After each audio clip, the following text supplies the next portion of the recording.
Salut tout le monde, c'est E-Tech et aujourd'hui on se retrouve pour le test de l'iPhone 7.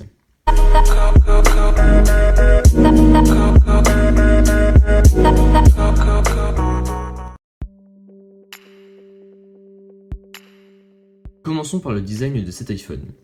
A l'arrière, on retrouve une coque en aluminium, pour ma part je l'ai pris noir mat, c'est une des deux nouvelles couleurs qui sont sorties cette année, l'autre étant noir de jet. Les antennes sur les iPhone 7 passent désormais sur la tranche inférieure ainsi que la tranche supérieure. Elles sont beaucoup plus sympas que les antennes que l'on avait sur l'iPhone 6 et l'iPhone 6S, surtout sur la version noir mat, car du coup les antennes sont noires et on les voit que très peu. Nous avons également l'appareil photo de 12 mégapixels ainsi que le flash, qui désormais il n'y a plus 2 mais 4 flashs. A l'avant de cet iPhone, nous retrouvons évidemment l'écran. Nous retrouvons également l'appareil photo de 7 mégapixels ainsi que le haut-parleur stéréo. Et nous avons le bouton Home qui n'est désormais plus un bouton physique mais un bouton haptique. Pour le côté droit de cet iPhone, nous retrouvons le tiroir SIM ainsi que le bouton On-Off. Pour ce qui est du côté gauche, nous avons le bouton volume et ainsi que le bouton sonnerie silencieux. Pour le dessous, nous avons les haut-parleurs stéréo avec micro intégré ainsi que le port Lightning. Sur ces iPhone 7, il n'y a pas de prise jack, mais ça j'y reviendrai plus tard dans la vidéo. A l'intérieur de cet iPhone 7, nous retrouvons une puce A10 couplée à 3Go de RAM, une batterie de 1960 mAh. Cet iPhone tourne sous iOS 10 et il est résistant à l'eau et à la poussière. Passons désormais à la partie photo de cet iPhone. Donc cet iPhone il fait vraiment de très belles photos. La qualité est bluffante. Pour ma part, je préfère cet appareil photo à celui des Samsung, car sur les Samsung, les photos sont plus exagérées, si je veux dire, que sur l'iPhone, elles sont plus fidèles à la réalité. Sur les Samsung, les couleurs sont trop éclatantes et trop vives, alors que sur l'iPhone, encore une fois, elles sont plus fidèles à la réalité, donc si on veut, pour les souvenirs, etc., c'est beaucoup mieux sur les photos de l'iPhone. Voilà quelques échantillons de photos que j'ai prises en plein jour avec cet iPhone.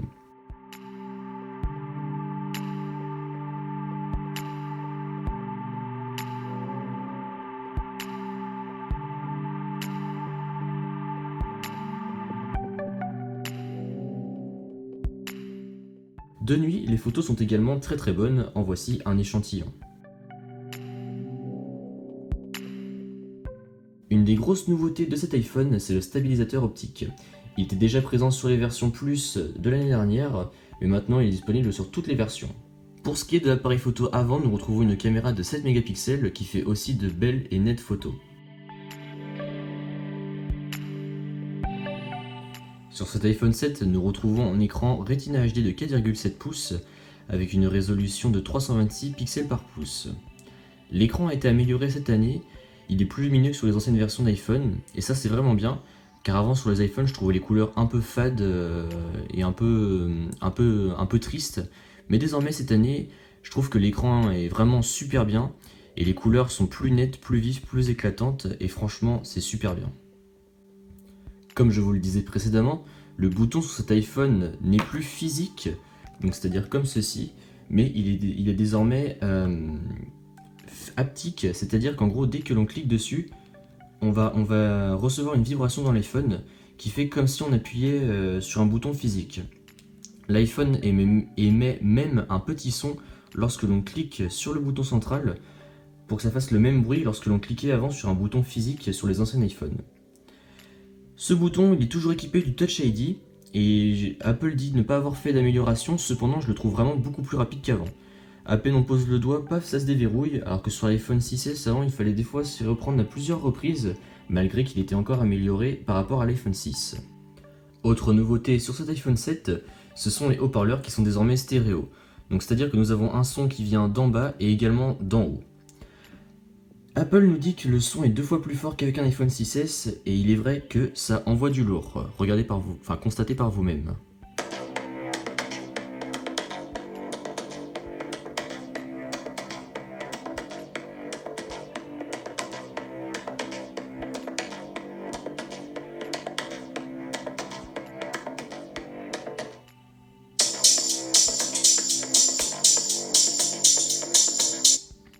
Voilà, donc comme vous pouvez le voir, on a un son beaucoup plus profond et beaucoup plus net. Cependant, j'ai remarqué que lorsqu'on mettait le son à fond, et qu'on posait le doigt sur l'écran, l'écran vibre un tout petit peu. Donc je sais pas si c'est normal, mais voilà, on sent que l'écran vibre un petit peu lorsque l'on pose son doigt dessus. Cette année, Apple a décidé de supprimer la prise jack sur les iPhone 7 et 7 Plus. Malgré toute la polémique que ça a fait, je trouve pas que ça soit dérangeant, voire même pas dérangeant du tout. C'était vraiment très très rare que j'écoute de la musique tout en chargeant mon iPhone, donc je vois pas pourquoi ces habitudes changeraient. Et puis pour ceux qui se disaient ouais j'avais un casque donc avec un embout jack, et bien pas de souci, Apple fournit même un adaptateur, donc vous le branchez dans le port Lightning et après vous avez toujours une prise jack pour ceux qui ont des casques à prise jack. La puce A10 couplée aux 3 Go de RAM font que l'iPhone tourne vraiment super bien. Il n'y a aucun lag ni bug, vous pouvez faire tourner plein d'applications en même temps et jouer aux jeux les plus gourmands sans qu'il n'y ait de ralentissement.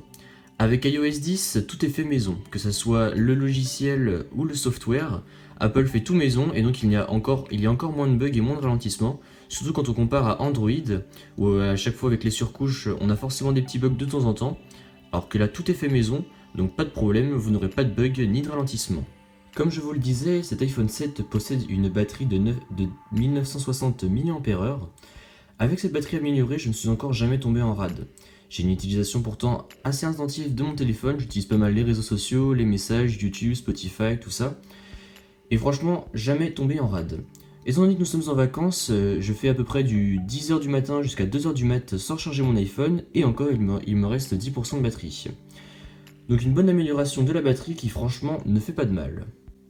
Et pour finir, cet iPhone est waterproof par la norme IP67. Ça veut dire que vous pouvez le faire tomber dans l'eau, il marchera toujours.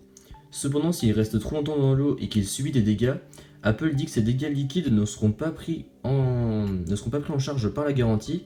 Donc voilà, franchement, utilisez cette norme avec précaution. Verdict, faut-il craquer ou non pour cet iPhone 7 ? Eh bien, je vais vous répondre que ça dépend. Si vous avez un iPhone 6S, je vous conseille d'attendre encore un an pour la version 7S ou la version 8. Cependant, si vous avez un 6 ou un 5S et que ça fait longtemps que vous les avez achetés, je vous conseille cet iPhone.